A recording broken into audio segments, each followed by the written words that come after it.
Hello everyone, YouTube channel Rajni Agarwal में मैं आप सभी का स्वागत करती हूँ। आज आपके सामने उपस्थित हूँ डायरी के पन्ने का भाग 6 लेकर।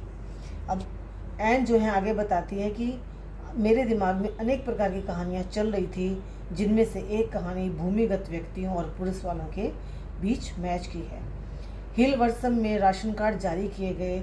राशन कार्ड ना होने पर 60 गिल्डर देने पड़ते हैं। रजिस्ट्रार ने आग्रह कर इन्हें कार्ड ले जाने को कहा। यह सब इतनी चालाकी से किया गया कि जर्मनी को हवा भी न लगी। इतना कुछ बताकर एन जो है ये पत्र यहीं पर समाप्त कर देती हैं। अगला पत्र वो किट्टी को लिखती हैं 29 मार्च 1944 को। लेखिका बताती हैं कि कैबिनेट मंत्री मिस्टर बोल्केस्टीन ने लंदन से डच प्रसारण में कहा कि युद्ध के बाद युद्ध की सभी डायरियों का संग्रह किया जाएगा। जब मैं गुप्त एनेक्सी में बिताए जीवन को छपवाऊंगी तो मेरा शीर्षक ऐसा होगा कि लोग इसे जासूसी कहानी समझेंगे। मैं तुम्हें बहुत कुछ अज्ञातवास के जीवन के बारे में बता चुकी हूँ, परंतु फिर भी तुम थोड़ा सा जान पाई हो।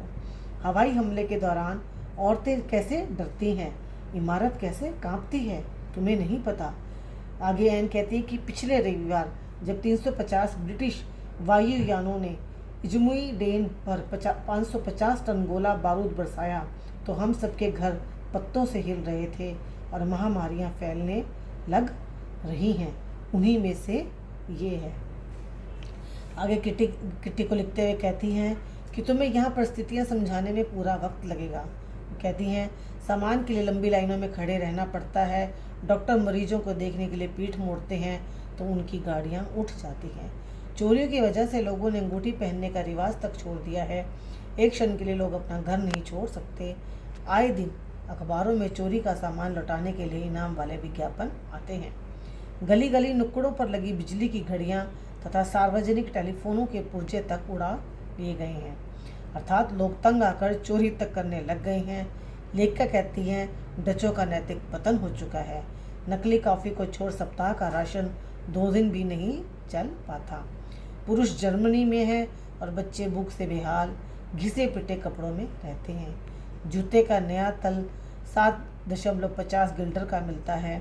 मोची अगर मरम्मत करेगा तो 4 महीने, परंतु तब तक जूता भी गायब हो जाएगा।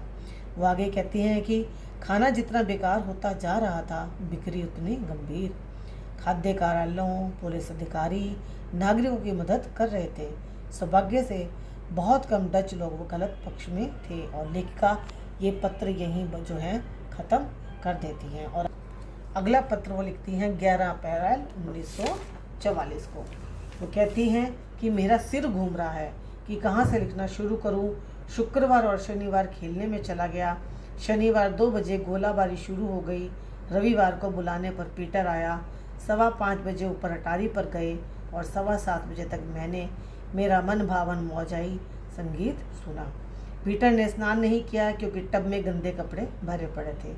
ऊपर जाते वक्त मुझे तो कुशन दिखा, मैं वही ले गई जिस पर बैठे। वे पेटी भी छोटी थी, कुशन भी, इसलिए हम सटे बैठे थे। मोशिची भी साथ थी। अब वो आगे कहती है लिखा कि 8:45 बजे मिस्टर वानदान ने पूछा कि हम डेसेल का कुशन तो नहीं ले गए। हम कुशन लेकर मिस्टर बिल्ली के साथ भागे आए। हम कुशन लेकर डेसेल के पास पहुँचे। सारा झगड़ा यही था कि उनके कुशन से पिस्सू ना चिपक जाए।